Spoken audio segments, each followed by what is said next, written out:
అపోకలిప్టో మెల్ Gibson డైరెక్షన్లో వచ్చిన ఈ సినిమా కథ మయాన్ సివిలైజేషన్ కాలంలో సాగుతుంది. సినిమాలో ప్రొటాగనిస్ట్ జాగ్వార్ పా అడవిలో వేటాడుతూ తన భార్యతో, తన స్నేహితులతో, తన తెగతో కలిసి ఆనందంగా జీవనం సాగిస్తూ ఉంటాడు. అయితే ఒకరోజు అనుకోకుండా తమకన్నా బలమైన అడవిజాతి ప్రజలు ఈ తెగ మీద దాడి చేస్తారు. దాడి చేసి జాగ్వార్ పాని, తన స్నేహితుల్ని బందీలుగా తీసుకెళ్ళిపోతారు. అయితే ఆ దాడి నుంచి తప్పించుకొని పా భార్య మాత్రం ఒక బావిలో దాక్కుంటుంది. ఆమె నెలలు నిండిన గర్భిణి. పాను తీసుకెళ్ళిన ఆ ప్రజలు మయాన్ నాగరికతని పాటించే ప్రజలు. వాళ్ళు ఈ తీసుకెళ్ళిన వీళ్ళని వాళ్ళ దేవుళ్ళకి, దేవాలయాలకి బలులు ఇస్తూ ఉంటారు.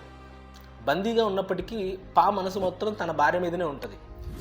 ఆమెని చూడాలని, ఆమెని కలుసుకోవాలనే ఆశతోనే తను ఉంటాడు.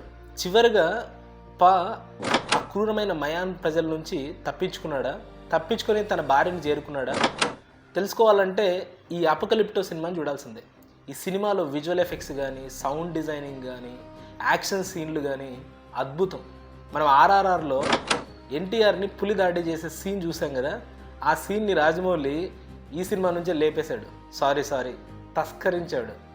ఒక్కసారి ఈ సినిమా చూసిన తర్వాత చచ్చేంత వరకు ఖచ్చితంగా మర్చిపోలేరు. మీ మీద అంత ఇంపాక్ట్ క్రియేట్ చేస్తుంది ఈ సినిమా. టైం దొరికితే తప్పకుండా ఈ సినిమా చూడండి. ఒకవేళ టైం దొరకకపోయినా దొరికించుకొని మరీ చూడండి. అద్భుతంగా ఉంటుంది. మీకు లైఫ్లో ఒక మంచి ఎక్స్పీరియన్స్ ఇస్తుంది. Thank you.